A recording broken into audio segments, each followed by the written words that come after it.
नमस्कार, आप सभी का बहुत बहुत स्वागत है आपके अपने चैनल फास्ट इंडिया न्यूज में। और मैं हूं आपके साथ संजीव गोस्वामी। जैसे कि आपको मालूम है कि हमारा चैनल हर दिन हर बार आप लोगों के लिए एक नए चेहरे से मुलाकात करवाता आ रहा है। तो उसी क्रम में आज हम आप पहुंचे हैं सेवड़ा विधानसभा, जहां हम आपकी बीजेपी पार्टी के प्रत्याशी से बात कराने वाले हैं और उनसे जानेंगे वर्तमान की स्थिति और आने वाले कल में वो कौन से मुद्दे होंगे जिस पर वो विकास कार्य कराना चाहेंगे। तो चलिए बात करते हैं बीजेपी पार्टी के प्रत्याशी से। सर, बहुत बहुत स्वागत है आपका हमारे चैनल फास्ट इंडिया न्यूज में। नमस्कार संजीव जी। नमस्कार sir. Fast India news channel का धन्यवाद सर। सर, सबसे पहले मैं जानना चाहूंगा कि आपका पूरा नाम क्या है? मेरा नाम प्रदीप अग्रवाल है जी। सर, जैसे कि आज आपको बीजेपी पार्टी ने टिकट देकर प्रत्याशी घोषित कर दिया है, तो अब आप कैसा महसूस करने जा रहे हैं? कैसा लग रहा है अब आपको?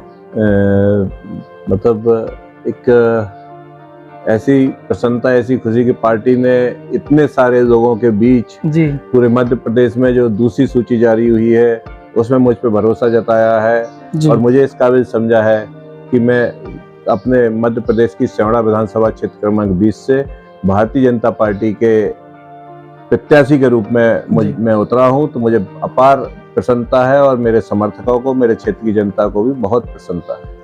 तो सर, आपने ऐसा क्या देखा कि जिसके चलते आज आपको चुनावी मैदान में आना पड़ा? ये संगठन का अपना सर्वेक्षण और जनता के द्वारा की गई मांग जी कि पार्टी ने मुझ पर भरोसा किया है जी। और मैं आपके चैनल के माध्यम से उन्हें भरोसा भी दिलाता हूं कि उनके भरोसे पे खरा उतरूं जी। तो सर, जैसे कि आज आप चुनावी मैदान में हैं, लोगों के बीच आ जा रहे हैं, जनसंपर्क भी आपका जारी है, तो लगभग ऐसा पिछले कितने सालों से आप समाज सेवा क्षेत्र में जुड़े हुए हैं? मूलतः मेरा जन्म 1969 का है जी। और 1972 में मेरे पिताजी यहाँ से दतिया से भारतीय जनसंघ से विधायक थे जी। 1962 से वो लगातार नगर पालिका के चेयरमैन रहे हैं, 62, 67, 72। तो चूंकि मेरा जो परिवार है वो मूलतः व्यापार में है, लेकिन पुराना जनसंघ का परिवार है, संघ से जुड़ा हुआ परिवार है। तो जब मेरा जन्म हुआ जी, तभी से मैं जनसंघ की और संघ की विचारधारा का व्यक्ति हूँ। मूल रूप से 2004 में जब मध्य प्रदेश में भाजपा की सरकार बनी जी, तो पुनः मैं सक्रिय रूप से भाजपा का काम मैं जन्म से ही कर रहा हूँ। जी, जी। जनसंघ से लेकर जनता पार्टी और भाजपा तक मैं लगातार पार्टी का काम करता हूँ, लेकिन पुनः पार्टी ने मुझे जिम्मेदारियां दी 2004 में और मध्य प्रदेश में भाजपा की सरकार बनी। 2005 में मैं बैंक का डायरेक्टर बना, जिला सहकारी बैंक का। 2006 में मैं जिले का कोषाध्यक्ष बना। 2009 में पुनः जिले का कोषाध्यक्ष बना। 2011 में जिले का उपाध्यक्ष बना।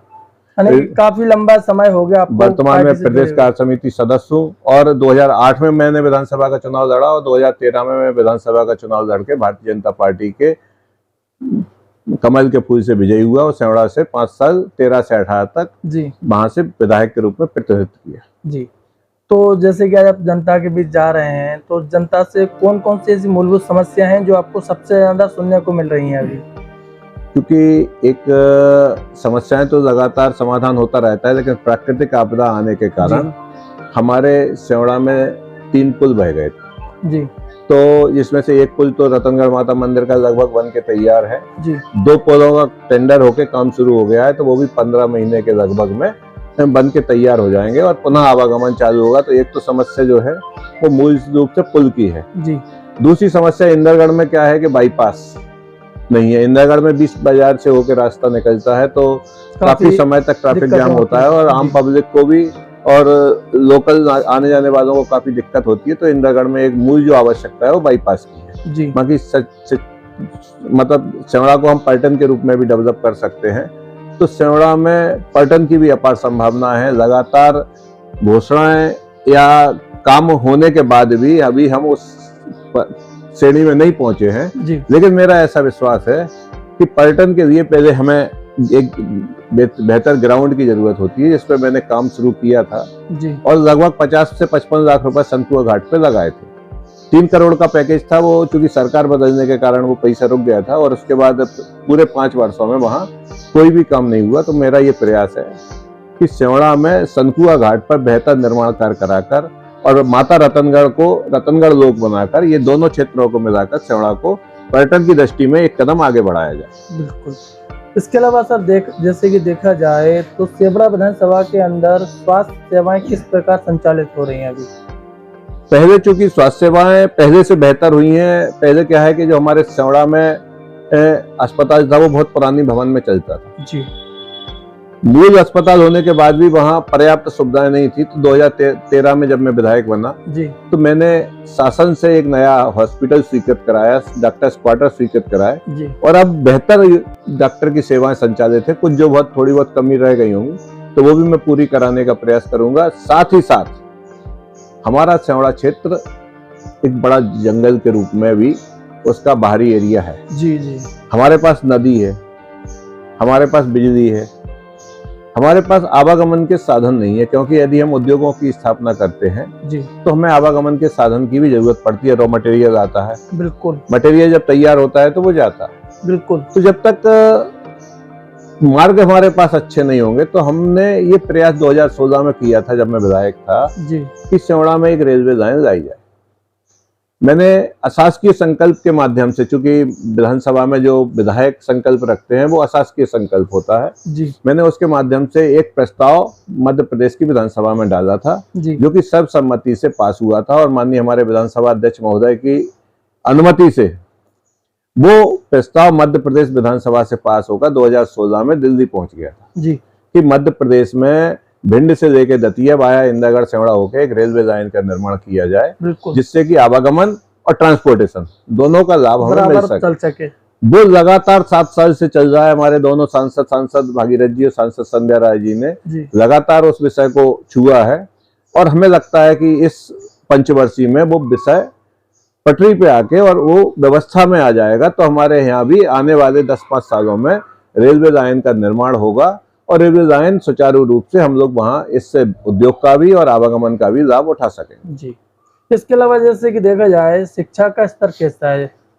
शिक्षा का स्तर पहले से बेहतर हुआ है। हमारे माननीय मुख्यमंत्री जी बहुत संवेदनशील है जी, उन्होंने लगातार शिक्षा के क्षेत्र में प्रगति करते हुए, क्योंकि जब मैं विधायक था जी, मैंने 15 विद्यालय, हाई स्कूल और इंटर कॉलेज, नवीन भवन बनवाए 1 करोड़ रुपए के, सारी सुविधाएं दी उसमें और बच्चों को उस ये पुराने भवन से लेकर नए भवन में शिफ्ट किया तो उनके एक स्वास्थ्य में, बौद्धिक में और शिक्षा में तीनों में वृद्धि हुई।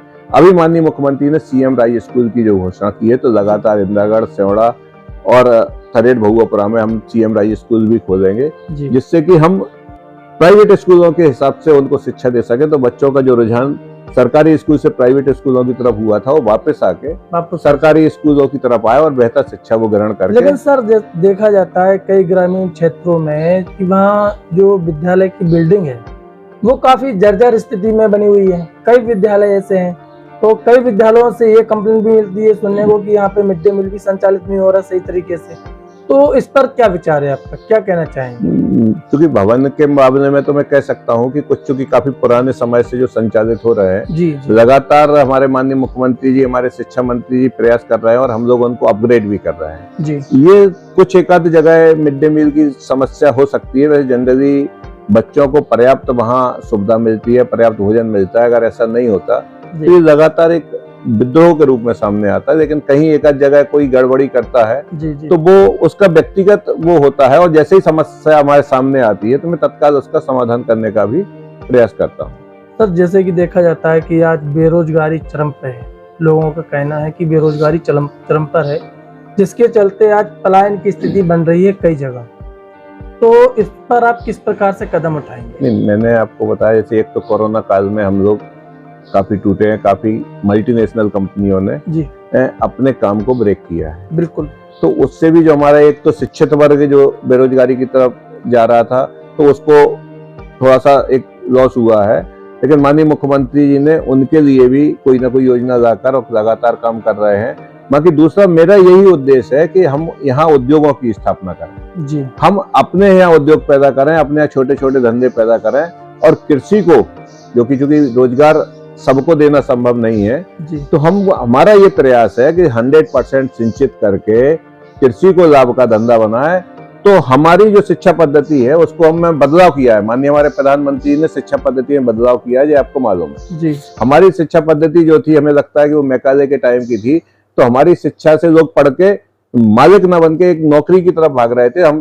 हमारा ये कहना है अपने युवा साथियों से कि शिक्षित होके नौकरी की तरफ ना भागें, आप शिक्षित होकर अपने स्वयं के रोजगार करें, अपनी खेती को और डेवलप करें। आजकल कृषि में नए नए तरीके आए हैं, तो हम जिस 1 बीघा जमीन से 1 लाख रुपए कमाते हैं, उसी 1 बीघा जमीन से हम 5 लाख रुपए तक कमा सकते हैं यदि हम अपनी नई टेक्नोलॉजी का इस्तेमाल करें। तो हमारी जो पढ़ाई हो वो कृषि के क्षेत्र भी उसमें जुड़ा हुआ हो, जिससे कि हमारा जो शिक्षित व्यक्ति है वो बेरोजगार ना हो और वो अपने घर की खेती को डेवलप करके और उसको लाभ का धंधा बनाए। बिल्कुल सर, जैसे कि अब आपके पास टिकट भी क्लियर हो गया है, अब आप प्रत्याशी भी घोषित हो गए हैं।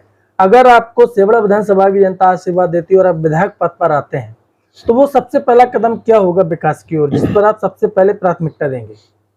मेरा सेवड़ा में सनकुआ घाट का विकास जी, पुलों का बेहतर निर्माण, सेवड़ा में नया डिग्री कॉलेज का भवन, इंदरगढ़ में बाईपास, सभी रोडों का सुदृढ़ीकरण और एक बेहतर जो व्यवस्था होनी है, सड़क, शिक्षा, स्वास्थ्य, रोटी, कपड़ा, मकान जी। और अंतिम छोर तक रहने वाले व्यक्ति तक वो सारी सुख सुविधाएं पहुंच जाएं, जो कि हमारी पार्टी के शीर्ष नेतृत्व पंडित दीनदयाल जी की कल्पना रही है कि चरेवेती, और जब तक हम अंतिम छोर तक नहीं पहुंचते हैं तब तक हम अपने आप को संपन्न और समर्थ नहीं मान सकते। हम कितने भी बड़े पद पे पहुंच जाएं, कितने भी ऊंचाइयों को छू लें, लेकिन जब तक निचले स्तर तक, आखिरी छोर तक रहने वाला व्यक्ति समर्थ नहीं होता है, हमारे भारत को हम स्वर्णिम भारत में नहीं बदल सकते हैं। और दूसरा ये कि सड़कें हमारी बेहतर हो, शिक्षा की व्यवस्था बेहतर हो, स्वास्थ्य की व्यवस्था बेहतर हो, इन सभी पे हमारा फोकस रहेगा। और एक मेन फोकस रहेगा